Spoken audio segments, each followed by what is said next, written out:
સામાન્ય રીતે ગામોમાં સ્કૂલ બસ વિદ્યાર્થીઓને લેવા માટે જતી હોય છે, પરંતુ નડિયાદથી આ બસ વિદ્યાર્થીઓને ગામોમાં ભણાવવા માટે જાય છે. નડિયાદની સુરજબા મહિલા આર્ટ્સ કોલેજ દ્વારા વિરામૃત કોલેજ ઓન વ્હીલ નામનો આ પ્રોજેક્ટ છેલ્લા 4 વર્ષથી ચલાવવામાં આવી રહ્યો છે. સુરજબા મહિલા આર્ટ્સ કોલેજથી સવારે 11 વાગે 2 બસ નિયત રૂટ પરના ગામોમાં જવા નીકળે છે. ગામમાં પહોંચતા નિયત સ્થળે બસ ઊભી રહે છે. વિદ્યાર્થીઓ સમયસર બસમાં આવી જાય છે, તો ક્યારેક ફોન કરીને બોલાવાય છે. રોજ અલગ અલગ વિષયના શિક્ષકો બસમાં આવે છે. બસમાં જ ક્લાસરૂમ બનાવાયો છે, જ્યાં 2 કલાક સુધી અલગ અલગ શિક્ષકો દ્વારા જુદા જુદા વિષયનો અભ્યાસ કરાવાય છે. સાંજના 5:30 વાગ્યા સુધી બંને બસ અલગ અલગ ગામમાં રોજના 2 રૂટ પૂરા કરે છે. સુરતબા મહિલા આર્ટ્સ કોલેજ અને એમાં સંચાલિત છે વિરામૃત કોલેજ ઓન વ્હીલ્સ, કે જે ગામડાની દીકરીઓ છે જેમને આર્થિક કારણોસર કે સામાજિક કારણોસર ભણવાનું નથી મળ્યું, એમને અમે એમના ગામમાં જઈ અને બસમાં શિક્ષણ આપવાનું કાર્ય કરીએ છીએ. અને એમાં જે સુરતબા મહિલા આર્ટ્સ કોલેજની વિદ્યાર્થિનીઓના દ્વારા પણ અમે એમની હેલ્પ લઈ અને એમના જે અંતરિયાળ ગામડા હોય એવી છોકરીઓને પણ અમે ભણાવીએ છીએ. અને એમાં અમે 10મું બોર્ડ, 12મું અને કોલેજનો અભ્યાસક્રમ અમે કરાવીએ છીએ બસમાં જ. અમારો જે આ પ્રોજેક્ટ ચાલી રહ્યો છે એનો બધા અલગ અલગ ગામની અંદર લગભગ 18 ગામ છે કે જેની અંદર લોકોની અંદર જાગૃતિ આવે, લોકો શિક્ષણનું મહત્ત્વ સમજે.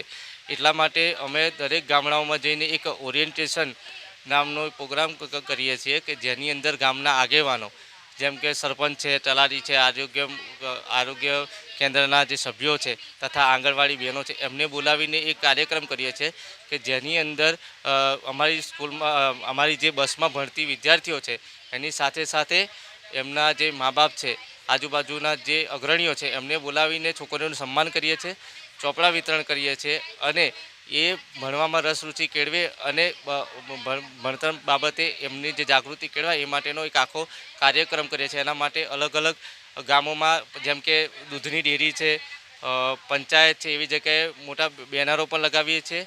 સાથે સાથે પેમ્પલેટનું પણ વિતરણ કરીએ છીએ અને છોકરીઓને જે કંઈ આર્થિક રીતે સાથે સાથે સામાજિક કે જે કંઈ સહાય જોઈએ એ પણ અમે કરીએ છીએ. એમનું એક ગાઈડન્સ પણ પૂરું પાડીએ છીએ. આગળ અભ્યાસ માટે એમને વ્યવસાય માટે એમનું પણ એક શું કહેવાય માર્ગદર્શન પૂરું પાડીએ છીએ.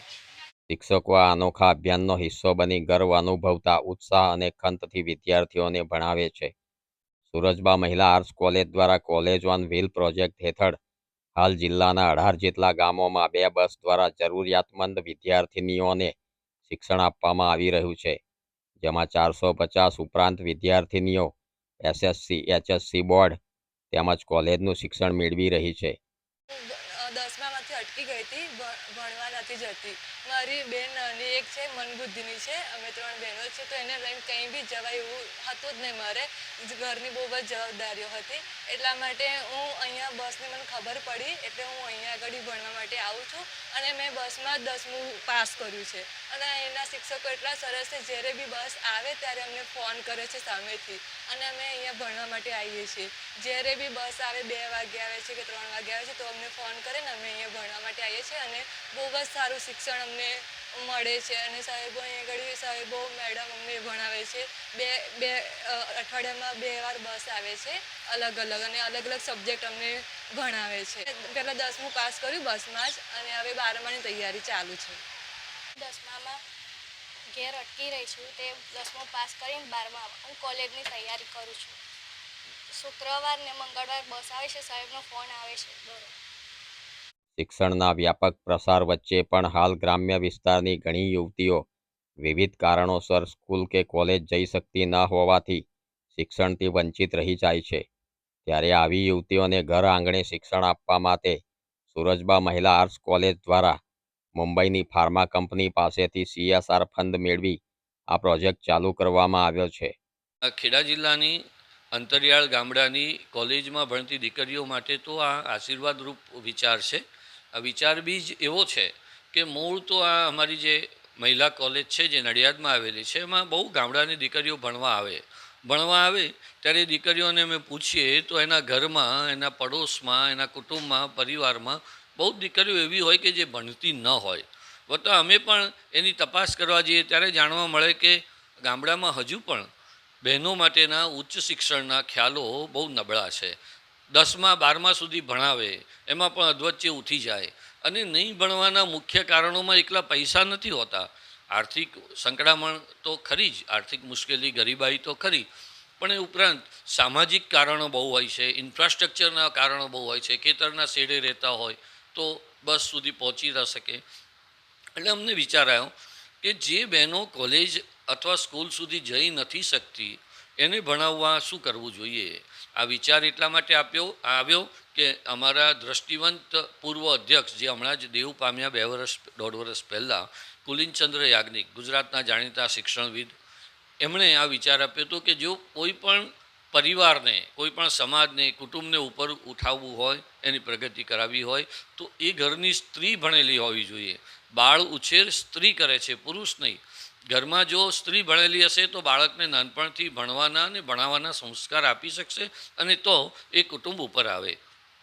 અમે તપાસ કરી અને વિચાર કર્યો કે બહેનો સ્કૂલે નથી આવી શકતી, બહેનો કોલેજ નથી આવી શકતી, તો કોલેજ અને સ્કૂલ એના આંગણે કેમ ન જાય. એના માટે જ પછી અમે બહુ પ્રયત્નો કર્યા. મુંબઈની જાણીતી ફાર્માસ્યુટિકલ યુનિકેમ નામની કંપનીએ અમને એમના CSR ફંડમાંથી આર્થિક મદદ કરી. અમે બસો ખરીદી, બસોમાં જ ક્લાસરૂમ થઈ શકે એવી વ્યવસ્થા કરી. પણ અગત્યની વાત એ છે કે શરૂઆતમાં અમને બહુ સંઘર્ષ થયો. બસો જાય તો લોકો સ્વીકારતા નહોતા. બસમાં પડદા કેમ છે, બસનો ડ્રાઈવર તે જેન્ટ્સ કેમ છે, આવા જાતના પ્રશ્નો કરતા હતા. પણ આજે 4થા વર્ષને અંતે અમને બહુ સારા પરિણામો જોવા મળે છે. બહેનોમાં ખૂબ ઉત્સાહ છે, ખૂબ ભણે છે. 2-5 વર્ષનો વચ્ચે ગેપ હોય, 8મું ધોરણ ભણ્યા પછી 5 વર્ષ થઈ ગયા હોય, 9મું ભણ્યા પછી 3 વર્ષ થઈ ગયા હોય, એવી બહેનો પણ ખૂબ પોટેન્શિયલ છે. એમની આંતરિક શક્તિ, આંતરિક બળ એટલું મજબૂત છે કે અમારી બસ ભણાવવા જાય છે અને એમાં એ લોકો સારામાં સારા પરિણામો, રિઝલ્ટ આપે છે. 10માના 12માના કોલેજના. આ અર્થમાં આ કાવ, COW કાવ, દુનિયાભરમાં ગાય તરીકે ઓળખાય છે. અમારે તો એ કોલેજ ઓન વ્હીલ છે અને પૈડા ઉપર સરકતી આ શિક્ષણ થકી સ્ત્રી સશક્તિકરણની આખી જે યોજના છે એ આ રીતે અમારે ત્યાં ફળીભૂત થઈ છે. એનો બહુ આનંદ છે. અહીંયા વિરામૃત કોલેજ ઓન વ્હીલ્સ જે પ્રોજેક્ટ ચાલે છે એમાં હું આશરે 2 વર્ષથી ફરજ બજાવું છું ગણિત શિક્ષક તરીકે. કે ઘણી બધી એવી છોકરીઓ છે કે જે અમારી બસ થકી ભણી છે, 10મું ધોરણ 12મું ધોરણ એણે પાસ કર્યું છે અને આજે એક કોઈ પોસ્ટ ઉપર કાં તો જોબ ઉપર એ આજે છે. આ બધા એવા દાખલાઓ છે કે જે અમારી છોકરીઓ અમારી બસમાં ભણી છે અને આગળ વધી છે. પરિણીત મહિલાઓ, મોટી ઉંમરની મહિલાઓ તેમજ વિધવા મહિલાઓ તથા માતા અને દીકરી બસમાં સાથે ભણતા હોય તેવા કિસ્સા પણ છે. કેટલીય દીકરીઓ ભણીને નોકરી પણ કરે છે તો કેટલીય જરૂરિયાતમંદ દીકરીઓએ 10મું 12મું તેમજ કોલેજનું શિક્ષણ પણ બસથી જ મેળવ્યું છે. ત્યારે ખરેખર આ પ્રોજેક્ટ કન્યા કેળવણીને સાચા અર્થમાં સાકાર કરી રહ્યો છે.